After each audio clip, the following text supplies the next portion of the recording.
Class 11th, chapter number 5 of your English, the ailing planet, the green movement's role. Ailing means weak. यहाँ पर हम बात कर रहे हैं हमारे प्लैनेट अर्थ की जो लगातार कमज़ोर होता जा रहा है और इसमें ग्रीन मूवमेंट का क्या रोल रहा है. नानी पेलवाखनी ने ये लिखा हुआ है. इसमें following article was written by Nani Palkhivala and published in the Indian Express on 24th November 1994. ये इंडियन एक्सप्रेस में छपा था 24 नवंबर को. The issue that he raised regarding the declining health of the earth continue to have relevance. यानी उन्होंने जो issue उस time पर उठाया था कि हमारे अर्थ की जो हेल्थ है वो कंटिन्यू डिक्लाइन यानी कम होती जा रही है और उसका हम रिलेवेंस आज तक कर सकते हैं. यानी ये उस टाइम 1994 में पब्लिश हुआ था और आज भी इस साल तक हमें पता है कि हमारा जो अर्थ है वो कंटिन्यू उसकी हेल्थ जो है वो डिक्लाइन होती जा रही है. One cannot recall any movement in the world history which has gripped the imagination of entire human race so completely and so rapidly as the green movement, which started nearly 25 years ago. यानी ऐसा कोई सा भी movement नहीं है पूरे world की history में जिसने पूरे ह्यूमन रेस की इमेजिनेशन को इतने अच्छे से पकड़ कर रखा था, जिससे बोला गया था ग्रीन मूवमेंट, जो 25 ईयर्स पहले स्टार्ट हुआ था. 1972 में पहला वर्ल्ड का नेशन वाइड ग्रीन पार्टी जो थी वो न्यूजीलैंड में बनाई गई थी और उसके बाद से अभी तक जो मूवमेंट है वो चलता आ रहा है. We have shifted one hopes irrevocably from the mechanistic view to a holistic and ecological view of the world. यानी हमने हमारी मैकेनिक व्यू को छोड़कर एक इकोलॉजिकल व्यू तैयार किया है. यानी हमने हमारे इन्वायरमेंट के बारे में देखना और सोचना शुरू करा है. हमने हमारा नज़रिया बदला है. It is shift in human perceptions as revolutionary. यानी हमारे ह्यूमंस की समझने की जो क्षमता है, जो हमारे परसेप्शंस हैं, उनमें एक शिफ्ट हुआ है. जैसा कि इंट्रोड्यूस करा था कोपरनिकस ने, who taught mankind in the 16th century that the earth and other planet revolve around the sun. जब कोपरनिकस ने पहली बार मैनकाइंड को ये चीज़ समझाई थी 16th सेंचुरी में कि जो अर्थ और दूसरे प्लैनेट्स हैं वो सन के आसपास घूमते हैं. For the first time in human history, there is a growing worldwide consciousness that the earth itself is a living organism. और पहली बार ह्यूमन हिस्ट्री में ऐसा है कि पूरे वर्ल्ड को ये समझ है कि अर्थ जो है वो अपने आप में एक लिविंग ऑर्गेनिज्म है और उसके एक पार्ट हम हैं, an enormous being of which we are parts. It has its own metabolic needs. उसकी खुद की ज़रूरतें हैं, उसके खुद के वाइटल प्रोसेसेस हैं, यानी उसके खुद के ऐसे प्रोसेस हैं जो जीवन के लिए ज़रूरी हैं, which need to be respected and preserve. तो हमें उनकी इज्जत भी करना चाहिए और उन्हें बचा कर भी रखना चाहिए, जो ऐसे प्रोसेस हैं जो ज़रूरी हैं. The earth's vital sign reveal a patient in declining health. यानी अर्थ के जो वाइटल साइन हैं वो बताते हैं कि ये एक ऐसा पेशेंट है जिसकी हेल्थ कंटिन्यूसली कम होती जा रही है. We have begun to realize our ethical obligations to be good stewards of the planet and responsible trustees of the legacy to future generation. यानी अब हमें रियलाइज़ होने लग गया है, धीरे धीरे हमें ये फील होने लग गया है कि हमारे एथिक्स जो हैं ऑब्लाइज करते हैं हमें कि हम अच्छे रहें हमारे प्लानट के लिए, उसके साथ व्यवहार अच्छा करें, क्योंकि हम फ्यूचर जनरेशन के लिए ट्रस्टी हैं. यानी ये हमारी एक लेगेसी है जो हम फ्यूचर जनरेशन्स के लिए छोड़ कर जाएंगे. The concept of sustainable development was popularized in 1987 by the World Commission on Environment and Development. सबसे पहला concept जब sustainable development का आया था तो ये World Commission on Environment and Development ने निकाला था.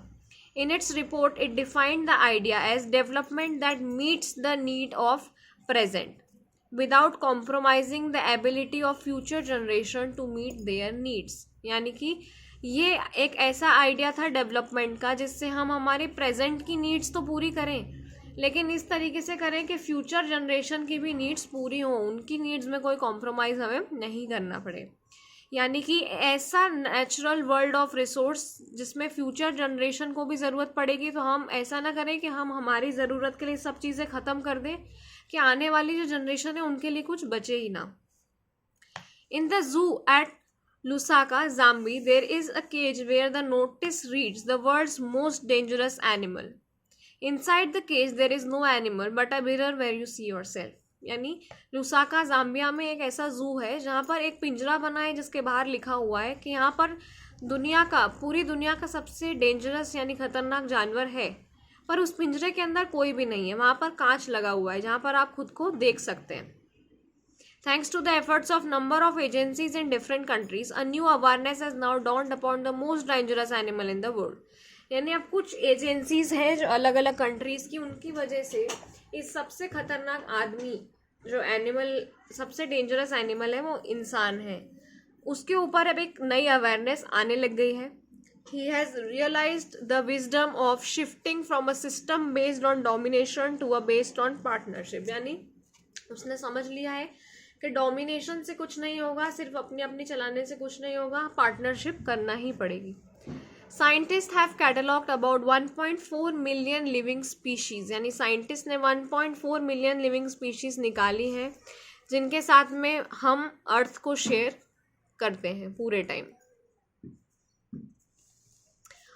तो estimated very widely as regard the still uncatalogued living species. और ये तो 1.4 मिलियन वो स्पीशीज़ हैं जो इनने कैटलॉग करके निकाल ली है. इसके अलावा और भी हैं जो अभी भी अनकैटलॉग्ड है, जिनके बारे में हमें पता नहीं है. Biologist record that about 3 to 100 million other species still languish unnamed in ignominious darkness. यानी अभी भी देखा जाए तो बायोलॉजिस्ट के हिसाब से 3 से 100 मिलियन तक की स्पीशीज़ अभी भी ऐसी हैं जो अननेम्ड है, जिनके नाम हम नहीं जानते हैं और जो वीक हैं और अभी भी डार्कनेस में ग्रो करती हैं. One with the early international commission which dealt inter alia with the question of ecology and environment was Brand Commission, which had a distinguished Indian as one of its members, Mr. L.K. Jha. The first Brand report raised the question, are we to leave our successor a scorched planet of advancing desert, impoverished landscapes and ailing environment? यानी कि जो सबसे early international commission थी जो इस चीज़ से deal कर रही थी, उन्होंने क्वेश्चन रखा था इकोलॉजी और एनवायरनमेंट का. उनकी टीम में एक इंडियन भी थे, मिस्टर L.K. झा, और उनकी जो टीम थी उनका सबसे पहला क्वेश्चन ये था कि जो हमारे सक्सेसर्स हैं, यानी जो आने वाली जनरेशन्स हैं, उनके लिए हम क्या छोड़ के जाने वाले हैं. एक ऐसा प्लैनेट जो ख़त्म हो चुका है, या फिर एक ऐसा एनवायरनमेंट जो बहुत वीक है. तो उनके हिसाब से हम हमारे सक्सेसर्स के लिए एडवांसिंग डेजर्ट्स वाला प्लैनेट छोड़ के जा रहे हैं जिसमें लगातार डेजर्ट्स बनते जा रही हैं सब जगह, या फिर ऐसे वीक एनवायरनमेंट की हमने जगह छोड़ी है जो एनवायरनमेंट बहुत कमज़ोर है. Mister Lester R. Brown, in his thoughtful book, The Global Economic Project, points out that Earth's principal biological systems are 4: fisheries, forests, grasslands, and croplands. And they form the foundation of global economic system. यानी इनका मतलब था, जो mister Lester R. Brown है, उन्होंने अपनी एक book global economic prospects में लिखा है कि जो अर्थ के 4 बेसिक प्रिंसिपल्स हैं जिसकी वजह से अर्थ चलता है: fisheries, forest, grassland and croplands. यानी मछली जो है, फॉरेस्ट, ग्रासलैंड और क्रॉपलैंड, जहाँ पर हम फार्मिंग करते हैं, ये हमारे 4 बेसिक चीज़ें हैं बायोलॉजिकल सिस्टम के लिए, और यही हमारा फाउंडेशन बनती हैं ग्लोबल इकोनॉमिक सिस्टम के लिए. In addition to supplying our food, these 4 systems provide virtually all the raw materials for industry except minerals and petroleum derived synthetics. यानी in addition to supplying food, खाना देने के साथ साथ ये चारों सिस्टम हमें रॉ मटेरियल्स यानी कच्चा माल देते हैं इंडस्ट्रीज़ के लिए. सिर्फ मिनरल और पेट्रोलियम इंडस्ट्री को छोड़ के बाकी सारी इंडस्ट्री में इनका यूज़ आता है. In large areas of the world, human claims on these systems are reaching an unsustainable level, a point where there is productivity is being impaired. यानी और भी अलग अलग जो एरियाज़ हैं जहाँ पर ह्यूमन इनके ऊपर क्लेम्स जताते हैं, अब वहाँ पर प्रोडक्टिविटी बहुत इम्पेयर्ड हो गई है, यानी अब प्रोडक्टिविटी उतनी अच्छी नहीं रही.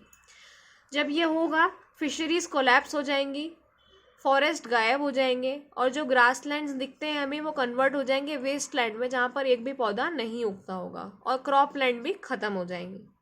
इन a protein conscious and protein hungry world, over fishing is common every day. यानी हमारा वर्ल्ड बहुत ज़्यादा ओवर प्रोटीन हंग्री हो गया है, तो इसलिए इस वजह से हम लोग ओवर फिशिंग करने लग गए हैं.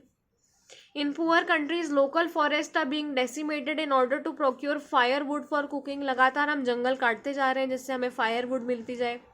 कुछ जगहों पे फायरवुड इतना एक्सपेंसिव हो गया है कि what goes under the pot now cost more than what goes inside it, यानी मटके के नीचे आग जलाने के लिए जो चीज़ जाती है वो उस मटके के अंदर वाले खाने से भी ज़्यादा महंगी हो गई है.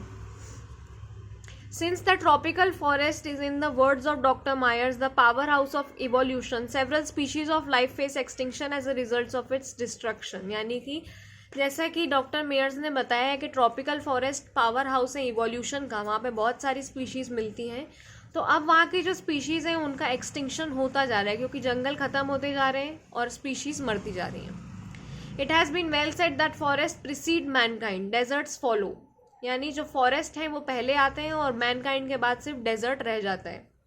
The world's ancient patrimony of tropical forest is now eroding at a rate of 40 to 50 million acres a year. हम पर ईयर इतने एकड़ खत्म कर देते हैं जंगल.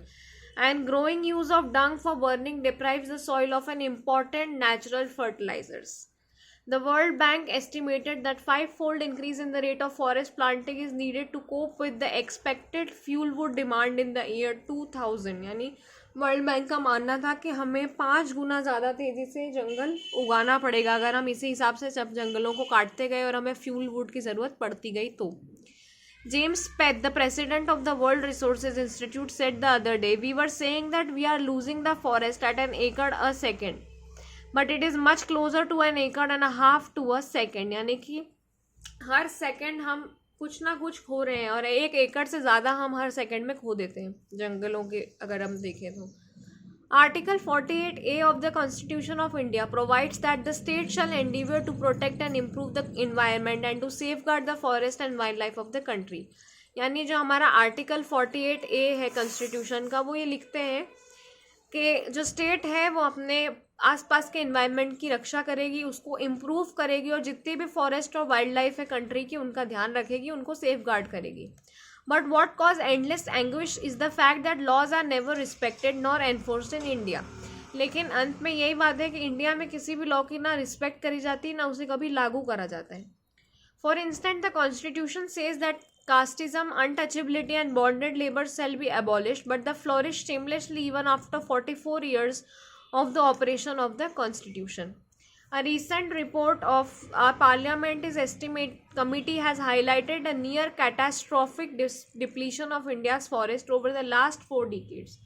India, according to reliable data, is losing its forest at a rate of 3.7 million acres a year. यानी एक recent report हमारे पार्लियामेंट ऑपरेशन की जो आई थी कॉन्स्टिट्यूशन की, उससे पता चला था कि इंडिया के जो फॉरेस्ट हैं वो लास्ट 4 डिकेड में इंडिया के फॉरेस्ट ने 3.7 मिलियन पर एकड़ एक साल में ख़त्म हो गए हैं.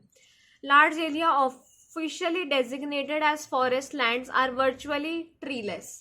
यानी जो बहुत सारे एरियाज़ हैं जिनको ऑफिशियली हमने फॉरेस्ट लैंड कहा है वो ट्रीलेस हो गए, यानी वहाँ बिल्कुल पेड़ नहीं बचे.